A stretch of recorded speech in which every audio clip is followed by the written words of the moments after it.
Hi, it's Jonna, the preppy crafty girl, and I'm here going to make a Christmas album from the Teresa Collins Christmas Home album kit, I guess you would call it.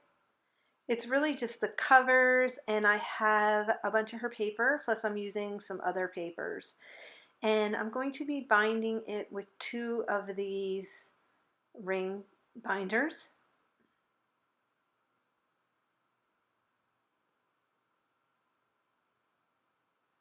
They're heavy duty chipboard and they're covered on both sides, even though I'm going to cover the insides with some of the decorative papers. And I'm going to make a fabric flip from a couple of interesting things that I have. There's a striped green and cream ticking and this gold mesh. I have a sheet of cut aparts from the Christmas Home collection. And I'll do a little flip through of some of the pages that are going into the album.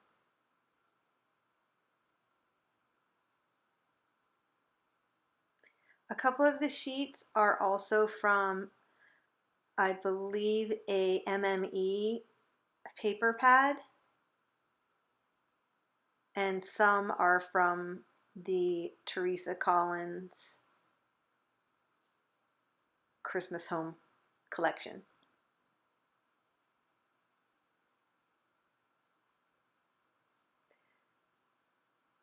That numbered sheet I'm later going to take a 1¼ inch punch to and punch out all the numbers so that if it becomes a December daily, the numbers will match the paper collection.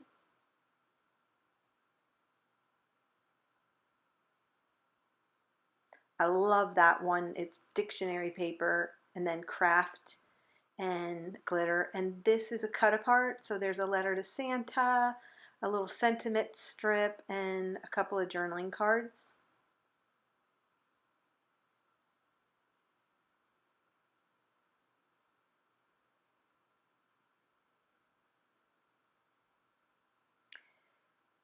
These are also some chipboard elements from the Teresa Collins line.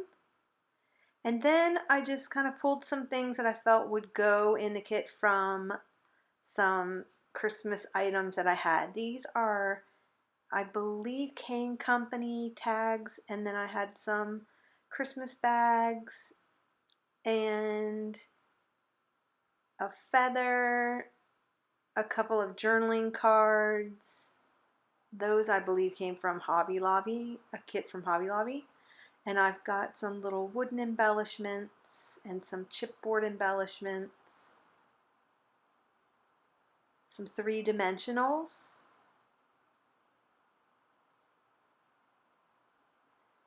a mixed media tag that I did, another paper sack,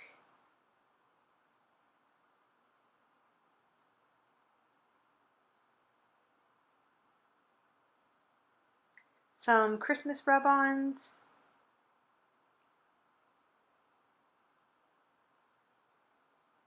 and I'm pulling out lots of different things that I've just kind of gathered up.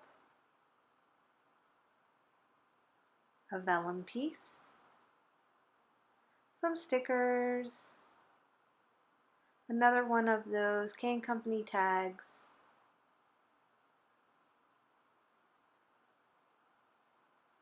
an alpha sticker set, some decorative brads, just like a mishmash of things. Some ribbons that I felt like complemented the colors in the album. I can use as tag toppers, and some snowflake trim, a mixed media tag that I made.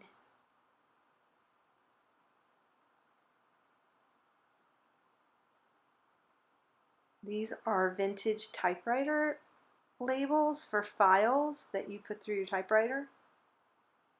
So I'm going to take a sheet of that. I want to use, this is from Michaels and it is a frame, and I wanted to use the frame on the cover. I just felt like that green was perfect for the cover of the album. So I'm just going to take the back off, and I can tear all the chipboard off so that when I go to adhere it onto the cover, there won't be anything in the way and it will lay flat on the cover. I'm going to keep that oval piece of paper so that later on I can use that as a template to trace around some paper, pattern paper to put behind it. I have some vintage bingo card type, they were cut aparts on a sheet.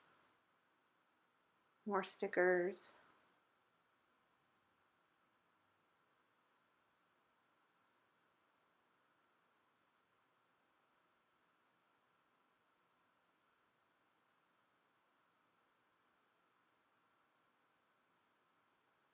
And again, I just kind of gathered some things. I made that little ornament on, it was actually a tutorial from Tim Holtz. I don't even know how many years ago, but he used to do that Christmas tag challenge every year, and that was one of the tutorials he did.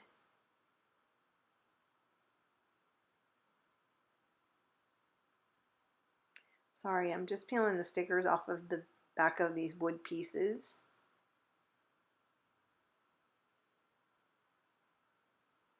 And I'm actually kind of digging back through this bag because I'm not really sure what all was in it. There's a Santa sticker, and this was a project that I did where I took a vintage Santa and you cover it with the glass little, they're not beads, they were just these little tiny balls, and you would pour adhesive over your image and then dip the image into the little tiny glass beads, and then they stick to the image so you can still see the image through it. It makes it three-dimensional. Yeah. So I'm just kind of playing around. I got inspired when I saw all my little bits and pieces out on my table, and so I'm gonna just audition pieces to go behind the frame. I don't I don't know about you, but doing the covers is always a little bit of a challenge for me because it's a window into what lays inside. So it's a little precursor for what is going to be inside the album, and I'm just kind of digging through my stash trying to find out what I want to put there, and I'm just going to go ahead and speed up this little section real quick.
I dug through a bag of vintage lace and trims that I had brought back with me from Australia, and I thought this scalloped edge would be really pretty, and it was the right color. So I just kind of cut it apart and I'm layering it. You know, I thought about cutting some of this, but then it's really nice to, I know when I watch people's videos, to see their process of trial and error and trying different things out and why they choose what they choose and how they rest upon where you put something, like, you know, the little buttons and all that I'm kind of adding to this, and how I originally kind of started out with that little crocheted flower at the top, and then I kind of rested on the bottom because I felt like I needed to put a little more weight in that cranberry color on the bottom because of the vintage bingo card that's behind it. And I'm just kind of fast forwarding this, just threading these buttons. I don't have a needle, so I had to do it by hand. Normally I would have threaded it through with a needle, but I didn't have one here where I am. And so now I'm just kind of using some collage medium, matte medium, and I'm placing everything down onto the cover.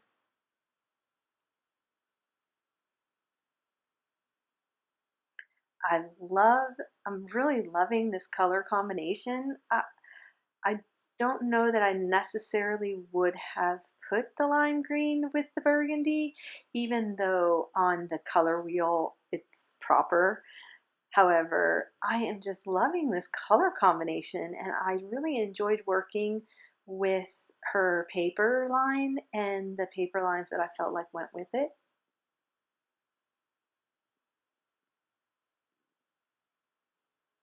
Now I'm just making the lining for the inside cover.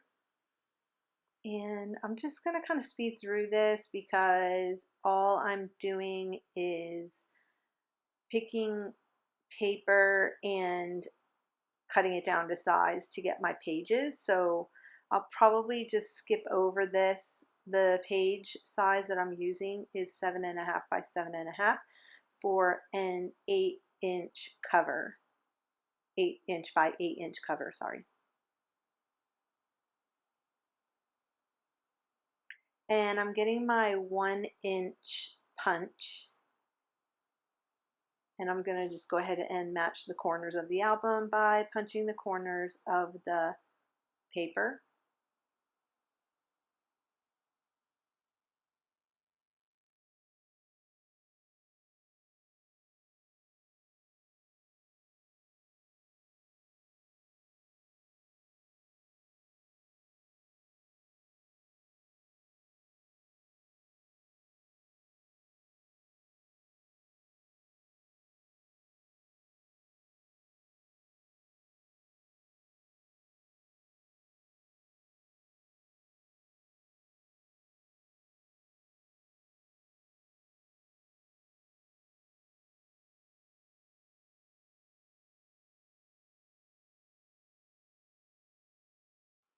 I'm using the edge of my bone folder to just get any air bubbles out and make sure that the paper is adhered down really tightly around all the edges.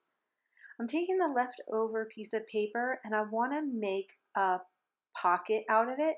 So I'm going to cut this down to about 7.5 inches wide and 3 inches tall. Then I'm going to take the leftover pieces and I want to make it so that it's expandable a little bit, so make it have gussets. So what I'm doing here is I'm going to cut a few pieces of paper that is 1 inch wide.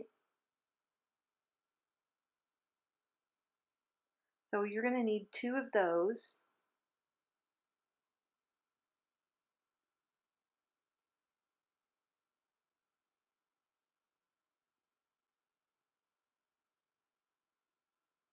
And then I'm cutting them down to the height of that pocket.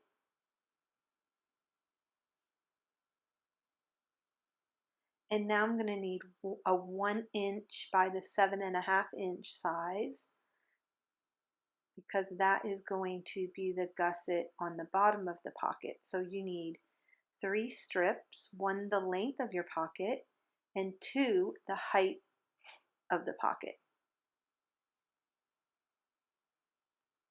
Then what you're going to do is you're going to take each piece, and on the short edge you're going to score it all the way down at the 1/2 inch mark, or fold it in half if you don't have a scoring tool or scoring board.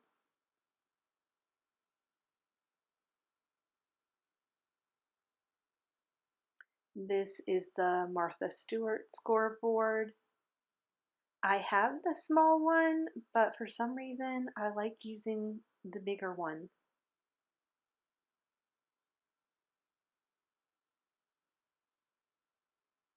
So once you're scored, you're going to fold them in half.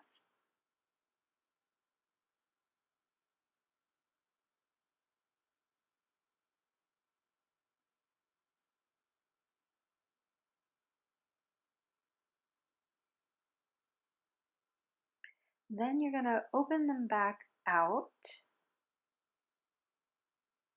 Oh, so first you're going to, sorry, I forgot about this part. You want to cut the points off of the ends so that you won't have an overhang on the pocket, and it gets rid of all the corner bulk.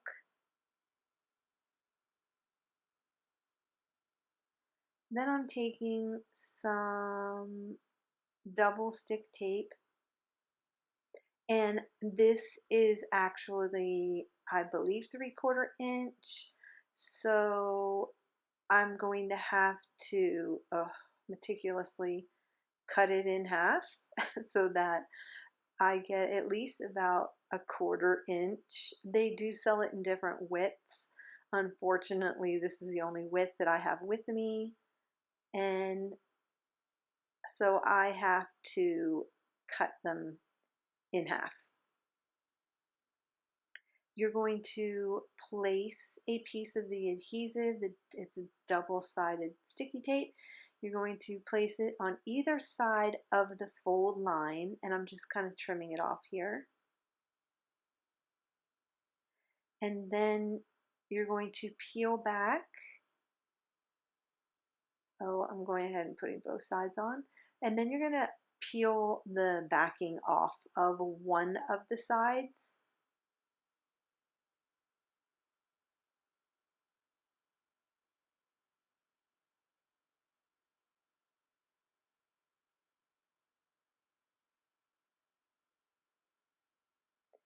And you're going to take the folded edge along the bottom, and you're going to line it up, and you're going to take it and stick it down. This creates the bottom gusset of the pocket. You're not going to take off the other side of the sticky paper yet.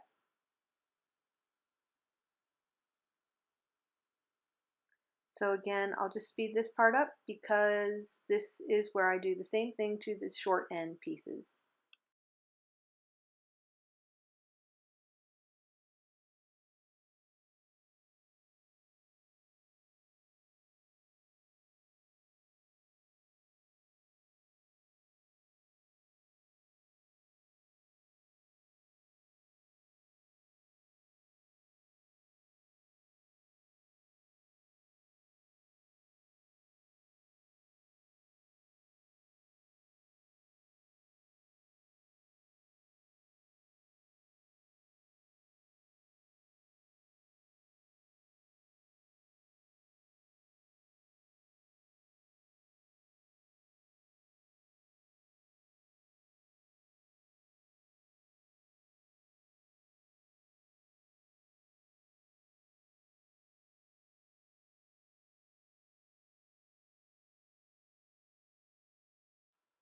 So after I had adhered one side of the gusset pieces down to the back of that cardstock, I decided I want to take a piece of this cut apart trim, and I'm going to add it to the top of the pocket just to complete the edge. And I'm just going to use a glue stick to stick that down.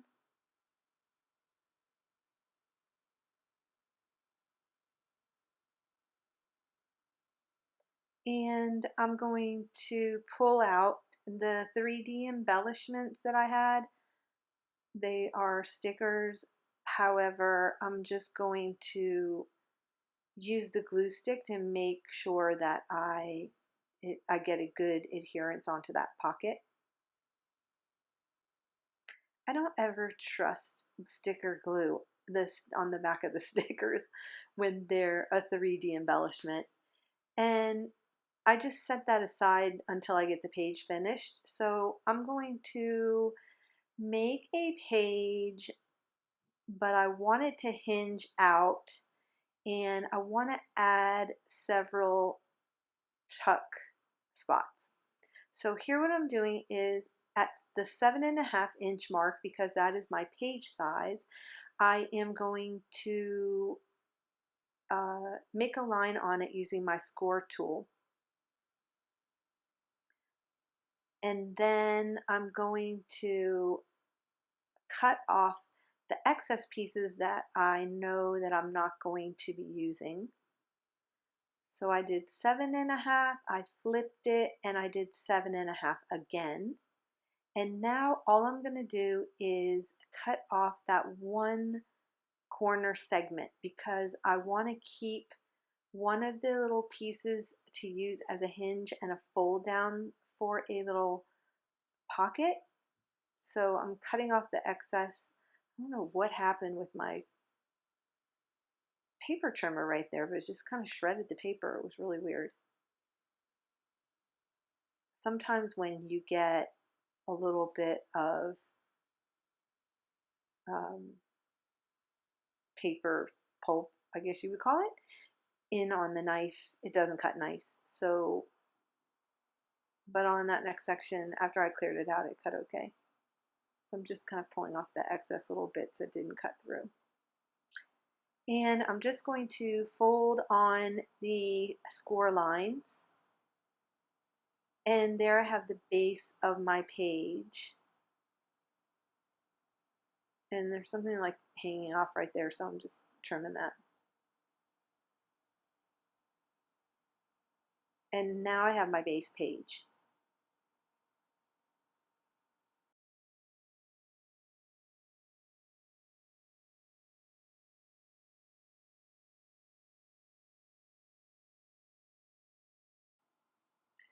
I'm taking the extra little bit that I cut off, and I'm going to make a tag out of it.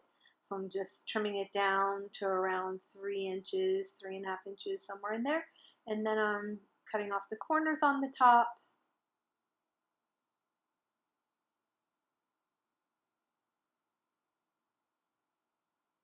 I will punch a hole, and there is a little half circle Santa that I thought would be really cute on this tag. So I'm just kind of sticking that down.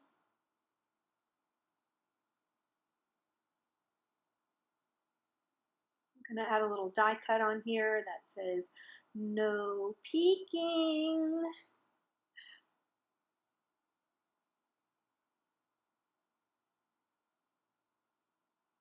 And who, as a little kid, didn't want to peek at, try to find presents in the house? And oh my goodness. I remember one year we had a storage unit, and it was the first year we had a storage unit because we were in the process of moving. So we were renting a house while we were waiting for our house to get finished. So we had put all our things in a storage unit. And then we put because the house that we rented was really small and there wasn't anywhere to hide anything, we took all of the kids' Christmas presents and we put them in a storage unit. And when it came time for Christmas, we did not realize that the storage place closed at 9 o'clock, and we put the kids in bed. And I just happened to, I don't even know if I looked to find out or if when we got there. So we put the kids to bed at 8, and then we ran over to the storage unit to grab their gifts. And that's when we realized we literally had 5 minutes before the place closed. They closed at 9 o'clock. And I just remember thinking, this was Christmas Eve. We ran over there. And I just remember thinking, oh my goodness, what if we hadn't left when we left, and we would have, all their presents would have been in the storage unit for when Santa came. Oh, that would have been so horrible. Oh gosh, I'll never forget that Christmas. So I took a little bit of canvas and I kind of tore it, and now I'm using that as the tag topper. And I like to fray my fabric. The more frayed, the happier I am. I'm going to take that little, I'm looking for that little charm that I made in the Tim Holtz class. And I'm going to add it to the canvas part. So I'm taking it up through the tag topper, and then I'm just going to take the copper wire and wrap it really good so that it will be attached and won't slip off, and then it'll be on the top hanging down like an ornament. If you've never taken any of Tim Holtz's 12 tags of Christmas, I believe he has them bookmarked on his blog, and I would highly recommend them, especially if you have any of his products, because he just gives you so many great tips and tricks and different ways to use out, especially with this outside of the box thinking, but to use his products and others.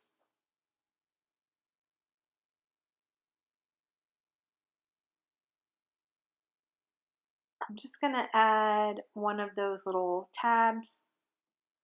I don't need to keep that point, so I'm going to trim that off because you're supposed to, with this tab, use 3 little brads, and I don't have 3 little brads. So I'm just going to cut that point off and the holes where you can hold it on with the brads.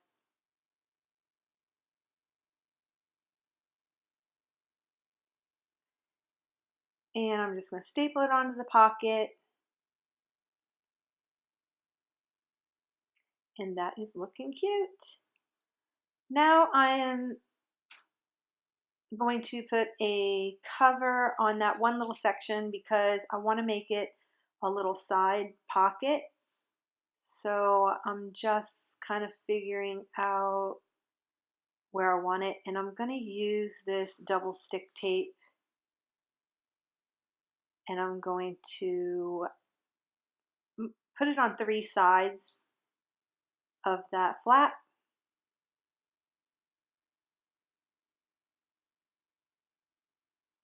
And then I'll have a little pocket to slide a little piece of paper in that you could either do some hidden journaling, or maybe you have a not so great photo, but it may have been the only photo you took of a moment, and so you don't really necessarily want to highlight the bad photo, but you want to keep it to remember that whatever happened that time. So this is a good way of keeping things in your book, but not necessarily bringing them to the forefront so everyone can see them.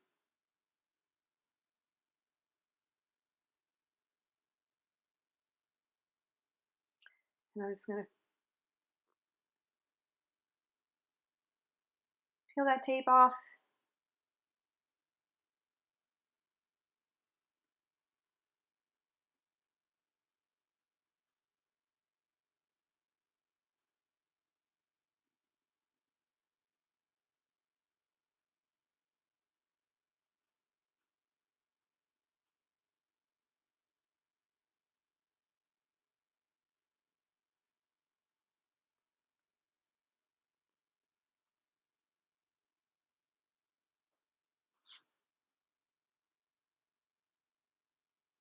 And using my bone folder, just getting a good adhesion.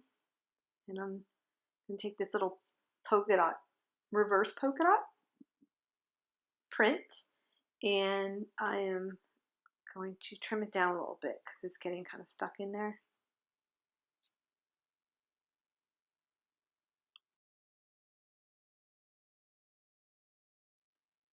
I corner rounded the rectangle and I'm just sliding it in the pocket.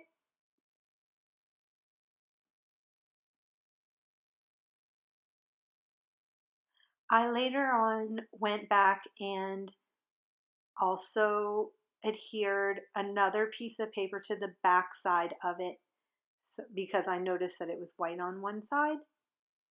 And now I want to punch a little notch because a lot of times you forget that you've got a pocket.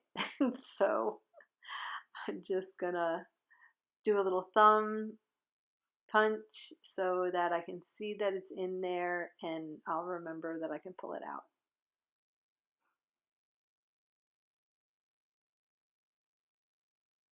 And now I'm going to put another sheet of paper on that page and cover up the white. I don't mind too much that the paper is single-sided, because when you glue them together, it actually makes a nice sturdy page and they will hold up when you go to put your photos on it.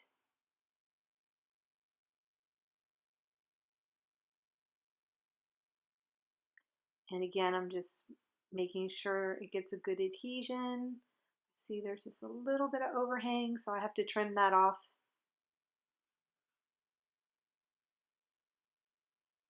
And I don't know if you could see, but on that page, when I glued it down, I on purpose moved it over a little bit so that it wasn't in the fold, and then that way it folded nicely. And now I'm just going to cover over those white pieces of paper also. I was going to use this snowflake paper. It's so pretty, but I decided to just stick with the polka dot. Later on, you'll see me switch out because I'm not quite really happy with any of the ones that I was pulling out. I am going to use that book paper, that part at the top. I just think that's such an interesting piece of paper. I love it. How it has the craft and then the dictionary and then the red glitter scallop.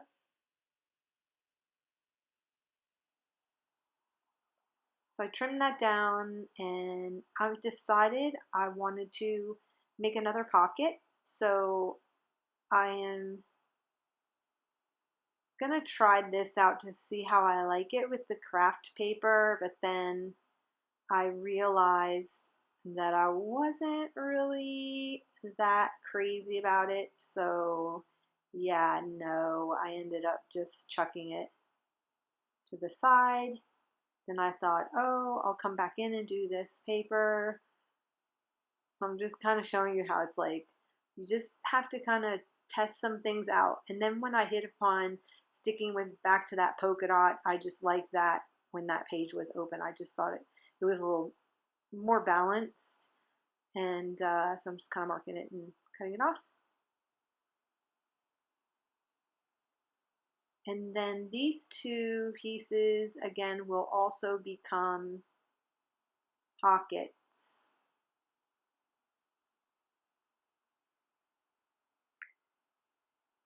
So I'm going to punch my thumb holes. These I'm not making gusseted. I'm just going to adhere them down on the three sides, because I'm only going to tuck one mat in there, so they don't need to necessarily be gusseted. On a couple of the other pages within the book, and I will do a flip through of the book when I'm done, I did do some gusseted pages, pockets, so that you can fit more in it. So make sure you look for the next video, which will be a flip through of the final project. I thank you for joining me today. I hope you enjoyed the video. Give me a thumbs up and please subscribe. This is Jonna again. Thank you for watching and have an awesome day.